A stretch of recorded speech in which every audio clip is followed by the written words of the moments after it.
Tonight, you travel quietly back in time. Not with any urgency, not with any task to complete, but with the gentle sense of arriving somewhere already waiting for you. As the night settles over an ancient Chinese city, whose gates stand open just long enough to let you pass through without notice. And if you find comfort in these slow journeys through resting places and quiet hours, you can subscribe and return whenever you like. But for now, there is nothing to follow, nowhere to be, and nothing required of you. As your steps soften and the present loosens its hold, allowing the distant rhythm of this older night to receive you. The city welcomes you without ceremony, stone beneath your feet, still holding a trace of the day's warmth. The wide street ahead, dimly lit by lanterns hung at careful intervals, each one casting a small pool of amber light that fades gently into shadow before the next begins. And as you walk, unhurried and unseen, the air carries the quiet signs of evening's end. The faint scent of cooked rice cooling in covered bowls, the soft creak of wooden doors settling into their frames, and the low murmur of voices retreating indoors, dissolving into silence as households turn inward. Tall walls rise calmly on either side, their surfaces worn smooth by generations of passing hands and drifting time.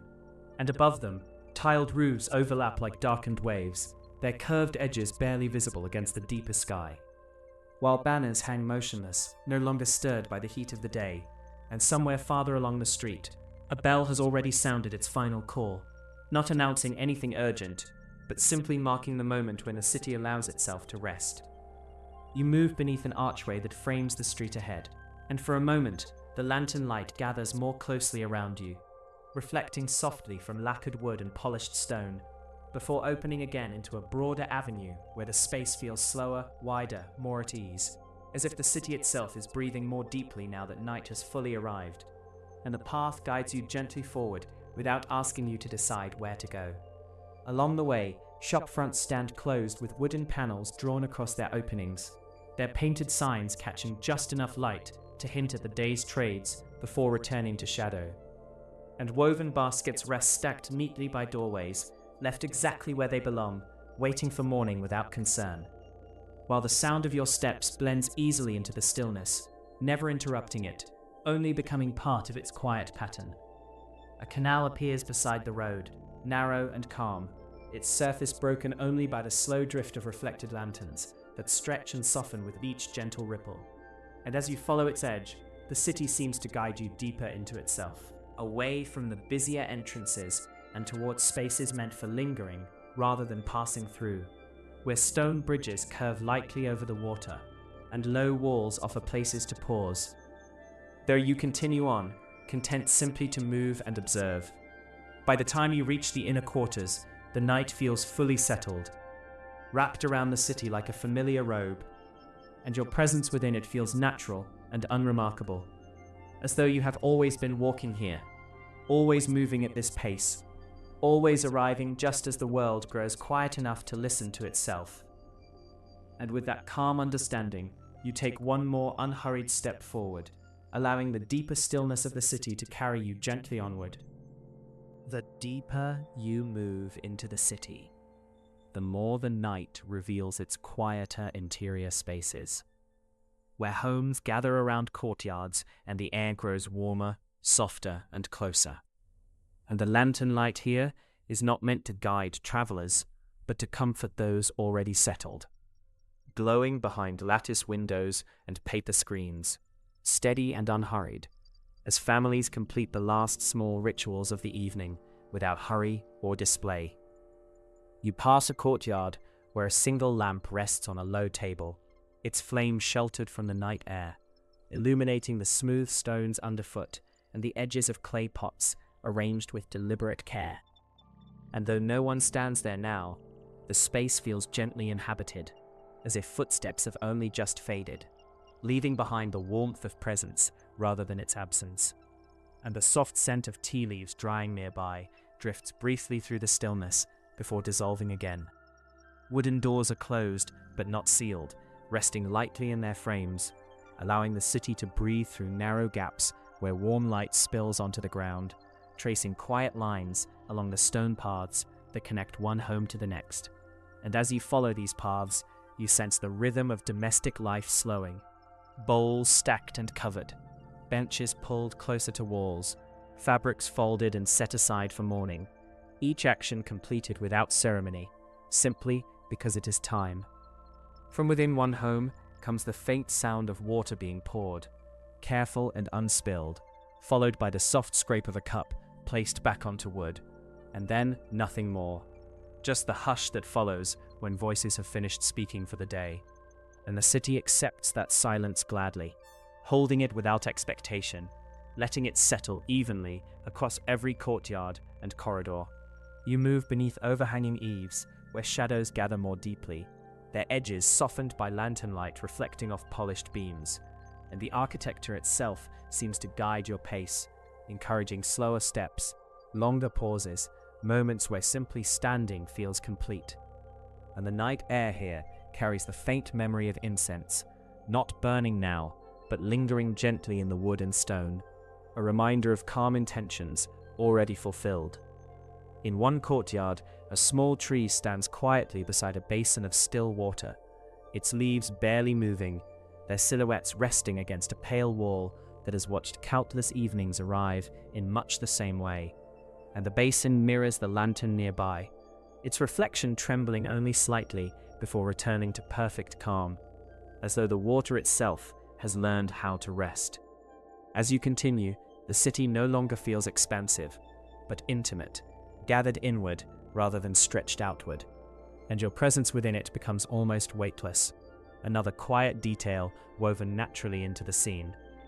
Unnoticed and unremarkable, free from purpose or destination, carried instead by the shared understanding that night is for release, and that nothing more needs to be done.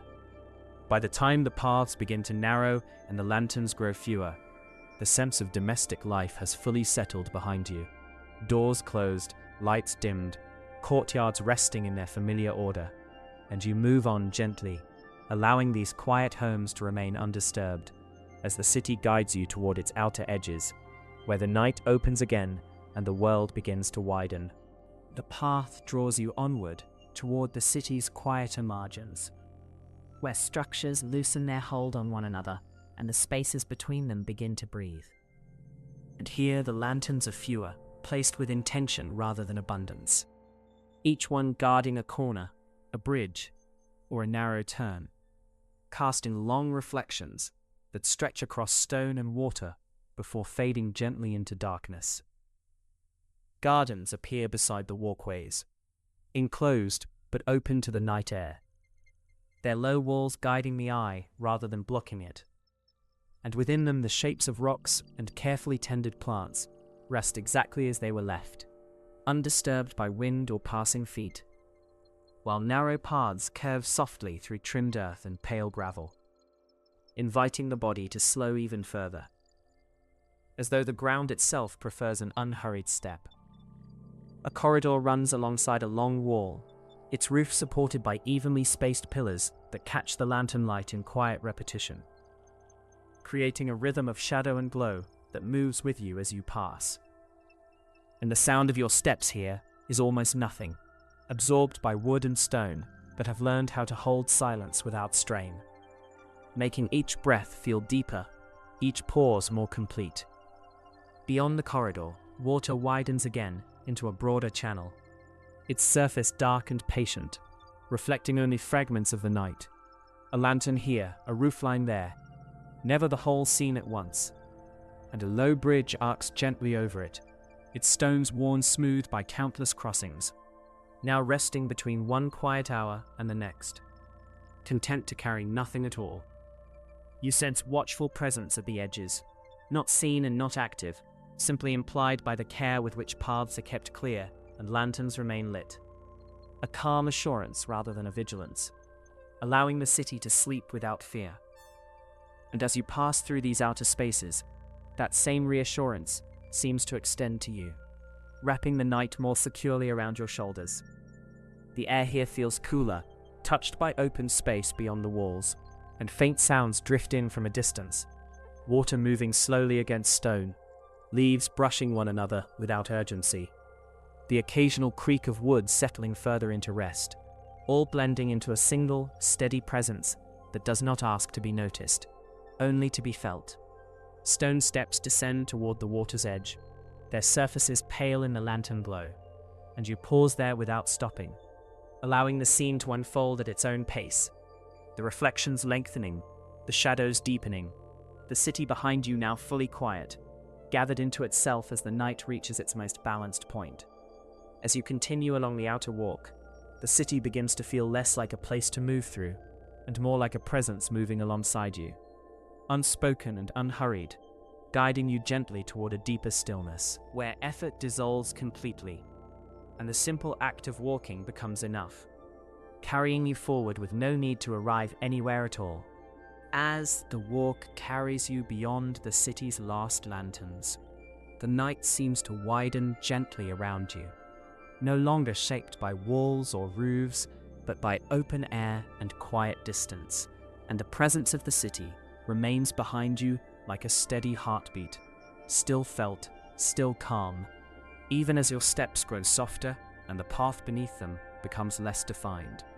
Here, the light is thinner and more deliberate, a single lantern marking a turning point, its glow resting low and warm against the ground, not inviting movement, but offering reassurance.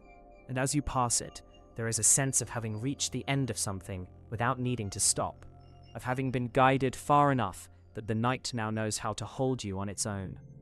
The sounds of the city have fully dissolved, replaced by a deeper quiet that feels continuous rather than empty. And the air moves slowly here, cool and even, carrying nothing urgent, nothing unfinished, only the steady presence of a world resting exactly as it should, with no expectation of change until morning arrives on its own. You slow without deciding to, your body responding naturally to the stillness around you, each breath lengthening, each step becoming less distinct, until walking feels almost like standing, and standing feels almost like drifting, suspended gently within the night, rather than moving through it.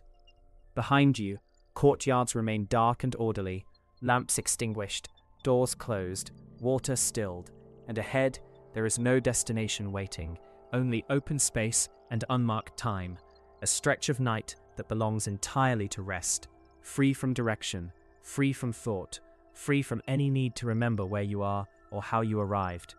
The path fades into earth and shadow, and the lantern light behind you no longer reaches this far, leaving you wrapped in a deeper darkness that feels safe rather than unknown, familiar rather than distant, as though the night itself has stepped closer, offering quiet companionship instead of guidance. Your awareness begins to soften at the edges, details no longer separating themselves from one another, stone and air and water blending into a single, steady calm, and the sense of being a traveler loosens, replaced by the simpler feeling of being held, supported by the slow rhythm of the world at rest. There is nothing left to observe now, nothing left to pass, and the city no longer asks anything of you, having already given you all the quiet it holds, allowing you to release the last traces of movement, the last need to follow the path with intention. And so you remain, not standing, not walking, but resting within this ancient night, where time stretches gently and then dissolves, where breath becomes slow and uncounted, and where you are free to let go completely, trusting the darkness to carry you the rest of the way, quietly, patiently, and without end.